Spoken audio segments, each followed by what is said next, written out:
Hello and welcome to the third annual Ignite Political Forum. I'm Mr. Reeb with the Education College, and I'm here to introduce our debate for today.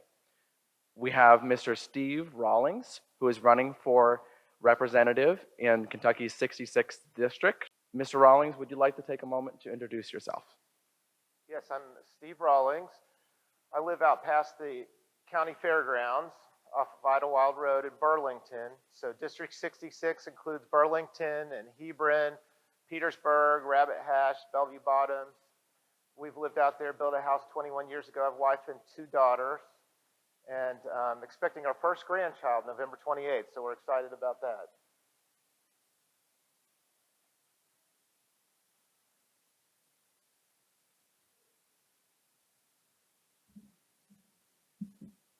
Good morning. My name is Shelby.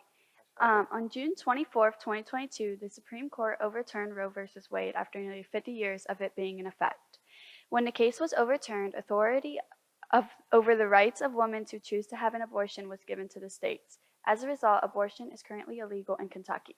What is your opinion on the current ban on abortion in Kentucky? Also, in the case that Griswold v. Connecticut is also overturned, would you take action to protect the rights of people in Kentucky to access birth control? Yes, I would take action to make sure people have birth control. But I am pro-life, strongly pro-life. And the court sent the matter back to the states like it was originally before Roe v. Wade, so really nothing changed in that regard. The issue 2 coming up is very important, where I am for yes for life. I will vote yes on issue 2. And it says there's no right to an abortion currently under the Constitution, and there's no requirement that taxpayers fund abortion. So there's a lot of confusion on the topic because the legislature can still allow the exceptions. There is an exception for the life of the mother, but there's questions that come up about rape and incest, and the legislature can still do that if the people choose through their legislatures, if that's what they want. So while there are no abortions, the clinics are closed right now in Kentucky, there is a possibility that they can allow for more exceptions that way. So it's not exactly a ban on abortion. So I strongly support issue 2, and it really just says that there's no right currently under our Constitution, which there's not, and then I don't believe that taxpayers should ever have to pay for the abortions. Okay, thank you. Thank you.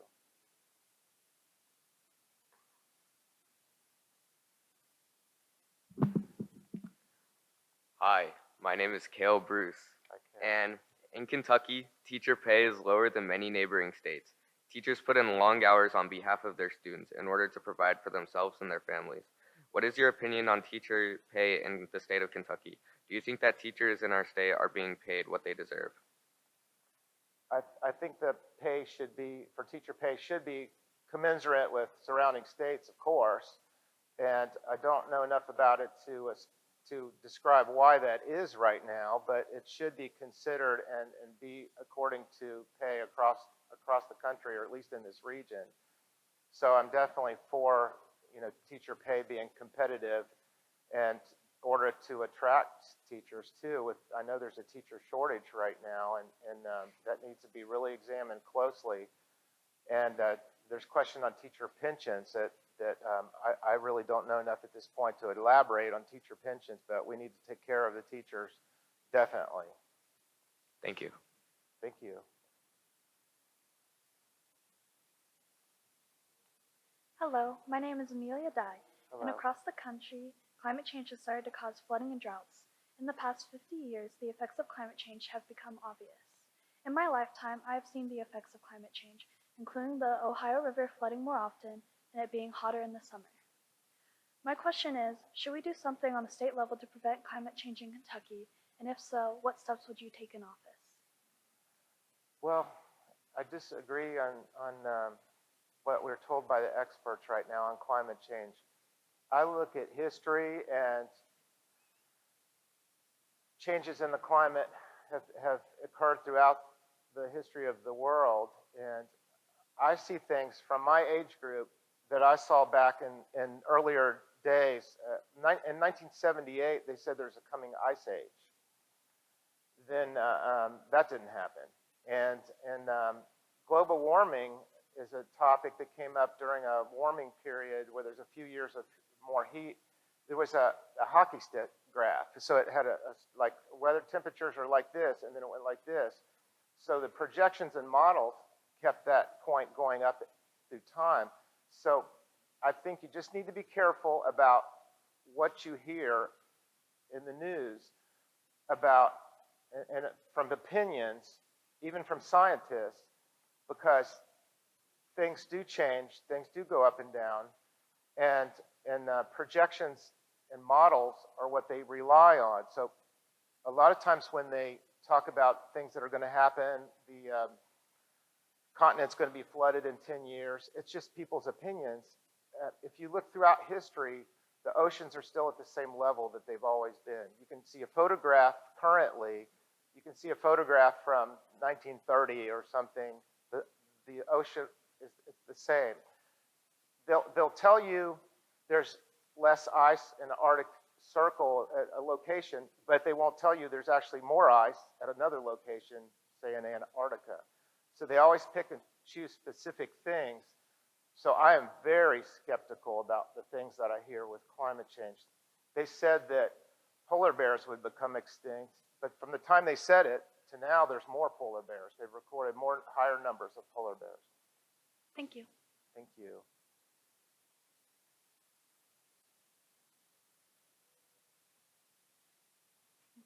Good morning. Good morning.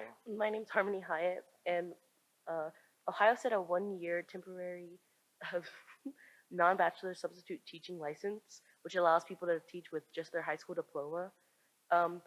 This reduced the amount of subs needed, and now they are no longer in the need. My question is, would you, if you were elected, support the passage of a similar law to this to help Kentucky schools? So where has that been enacted? Ohio. In Ohio.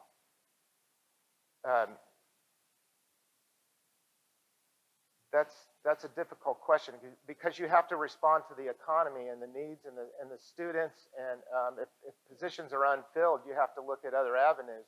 Generally, I would not be for that, so I'd have to see what are the needs of the school and the students at that time, and they have to have teachers, they have to have instruction. So you would look, it's like a free market example. You have to adjust to whatever the market requires. So I would be hesitant to do that, but I would be willing to look at that, and definitely would want to examine Ohio's law, see what they're doing. Thank you. Okay, thank you.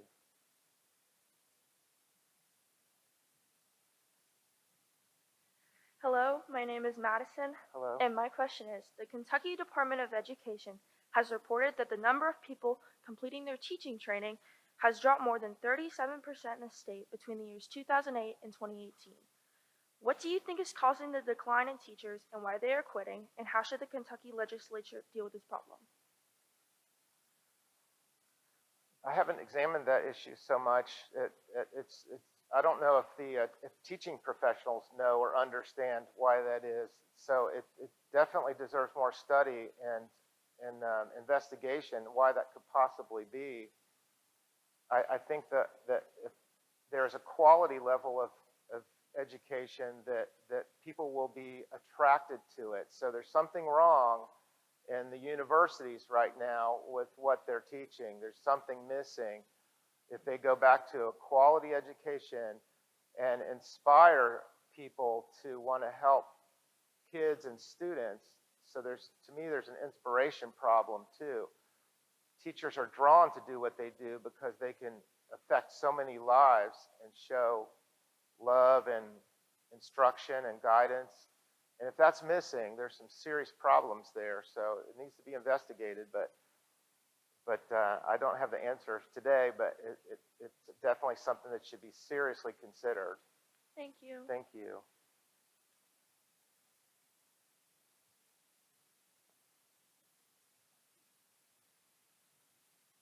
Good morning, Mr. Rawlings. Good morning. I'm SeAnna Spriggs, and in Maine, parents are allowed to use vouchers from public school funding to let their children go to private schools. Do you think that this is constitutional, and would you allow it in the Kentucky legislature? Yes, I would definitely allow. I'm a very big proponent of school choice, and I know there's opposition in the education establishment for that. But I feel like the dollars that taxpayers pay, like myself and our family, should go. It should go. Parents should be able to choose the school that their student, wherever their student, where they want their student to go, and the dollars should follow the student. So I'm very much a proponent of school choice. And from a free market standpoint, I feel that if you allow that, and if there's a failing or underperforming school, it'll raise the standards for everyone. So I believe in a free market. That's a concept of free market. I don't believe in monopolies. So I don't believe so any legislation that I see, I'm not going to be inclined to vote yes on any kind of monopoly.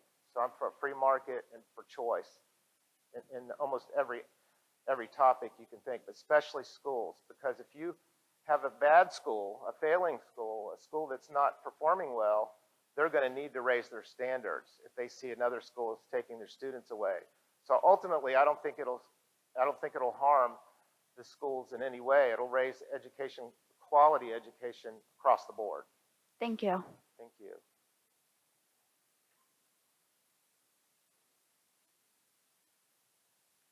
Good morning. Good morning. Hello, my name is Katie. Medical marijuana is currently illegal in Kentucky. A Kentucky health issue poll from 2020 by a foundation for a healthy Kentucky showed that more than 90% of Kentuckians surveyed stated they want to see medical marijuana legalized. Are you in favor of legalizing medical marijuana in Kentucky? I wouldn't be adverse to it if it was in a good bill. So there's very many problems, though. You'll have legislation, like in the past, it's developed by the marijuana industry, who write into the bill things that are in their favor so they can push towards recreational marijuana, which I am against. So there's a lot of anecdotal stories about how medical marijuana works. And so I wouldn't want to prohibit people from having that choice. But I would want a very clean, simple bill that says something like between the doctor and the patient, and not be. Ohio has a marijuana bill, and it gives authority to a certain number of growers or a certain number of companies, and I don't like that. Again, free market capitalism is what I believe in. You shouldn't ever limit. That's a monopoly. So if a bill is written by a marijuana institution, if it doesn't allow for the free market and allow for Kentuckians to control this, then I would be against it. But I wouldn't be inclined to vote against it if it's a really nice, clean bill, very simple, and leaves it between the doctor and the patient. Thank you. Okay, thank you.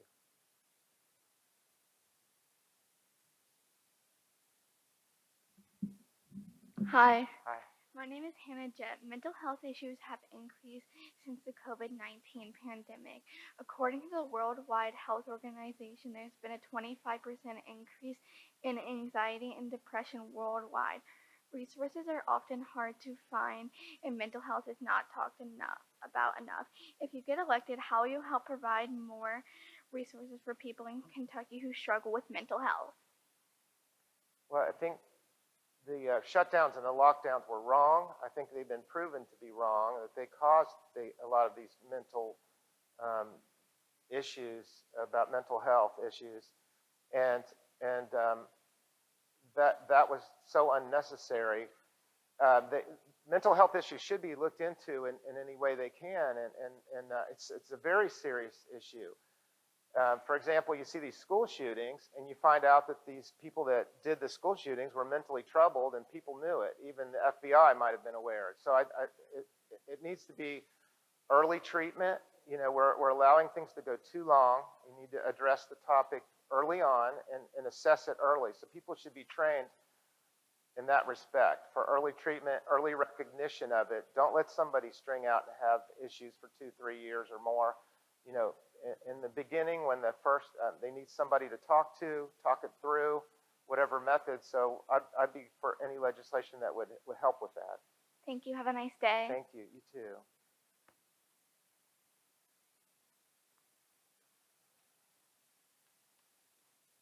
Hello, my Hello. name is Jordyn Hiles. Yes. In the past few years, awareness of mistreatment of citizens by the police has grown. My question to you is, what would you do to prevent improper use of force by police in the state of Kentucky? I believe that the uses of force are exceptions. That I'm very much a supporter of the police and the Boone County Sheriff's Department and local police, and they're very much needed.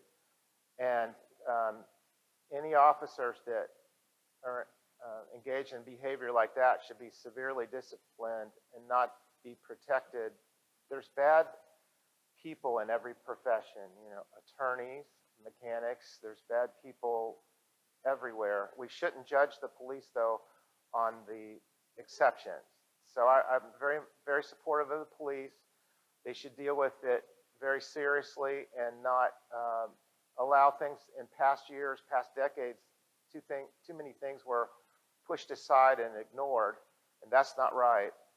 But want to continue supporting the police fully, but in times where there's been bad behavior, they need to come down hard and fast and with consistency. Thank you. Thank you.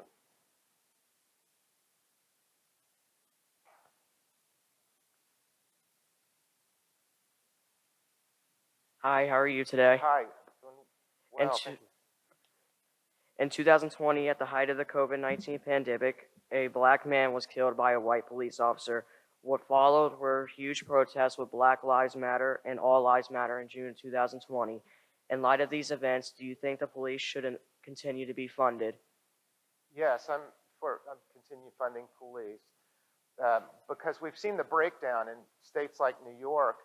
Well, a lot of the major cities across the country, Portland, there's been an increase in crime since they've cut. Minneapolis is another place where that happened. And there's been an increase in crime. So you've got to look at the whole picture. What about the citizenry? What about their protection? What about their security and their safety? For some reason, that was totally overlooked. It became a total political matter. And we see now that a lot of leaders of that movement ended up buying big homes and spending money, and they really haven't done anything with the money. So you've got to question, money is behind many things. So you got to watch where the dollars come from. And it's an unfortunate incident that happened, and it was bad, and he's paid the price for it, but the community shouldn't have to pay the price for it. And oftentimes it's the lower income and poorer families and communities that end up having to pay the price. There was numerous businesses that were destroyed because of this whole thing as the outcome, and looting and rioting, and that's all wrong. So it's just a bad situation all around, but we need to support the police that are good and that are there for us and that protect us, protect those communities. Thank you. Thank you.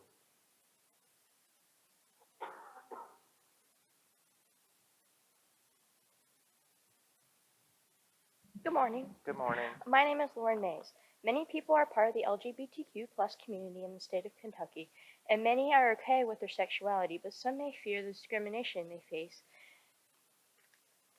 if they share their identity with others. So my question is, if you're elected, what would you do to prevent the discrimination against the LGBTQ plus community in the state of Kentucky? There shouldn't be any discrimination against anyone, regardless of their beliefs or their choices. We're not the judge of other people, and we should show love and compassion for other people and whatever they're experiencing, or they have a right to live their lives like everyone else. So, of course, to me, that's the American way, that we have choice. We have liberty. Liberty gives us the opportunity to believe or not to believe in the same things. I'm definitely adamant about my beliefs, but if someone else chooses, they choose that. Like, you could use the example of Jesus Christ. You can accept him or you can reject him. Jesus didn't force anyone to accept him. So that's your choice in life. And people choose not to accept him, and others choose to accept him and follow him. So anyway, the love and kindness and treat your neighbor like yourself. Thank you. Okay.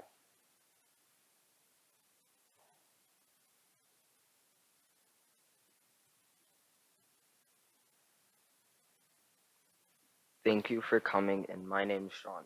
Although many states have begun to relax state laws that regulate gambling, Kentucky currently only allows some betting on horse racing, and only gambling that benefits charities is permitted.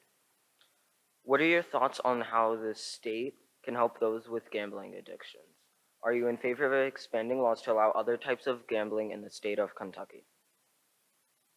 I'm not for expanded gambling, and I know there's some in northern Kentucky people are very serious about it. They want it badly. That's one of their top issues. But my grandfather, years ago, in those days, he had a gambling addiction and lost everything. And back then, they actually came and repossessed the furniture in my grandmother's house. So it really tore the family apart. So I've had a natural disinclination to gambling. I don't like gambling.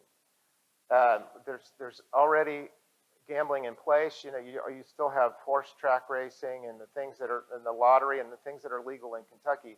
I'm not for expanded gambling online. People, when they're at home alone without any restrictions or confines, that's where a lot of people don't know where to stop. And I'm one of those who believe gambling is a tax on the poor, because wealthy people can afford what they do with their money, but other people, it's basically a taxation to generate more income for the state. So I'm against that. As far as helping people that have gambling addictions, I don't know. There's organizations to do that. You know, they give a phone number where you can call and find out. I think that's very important that we don't glaze over that issue, though, and don't ignore it, and deal with it as quickly as possible. Thank you. Thank you. That was our final question. Okay. Thank you for coming, Mr. Rawlings, and thank you to all of my students and those that attended this part of the forum. Okay, you're welcome. Thank you. Thank you all. All right.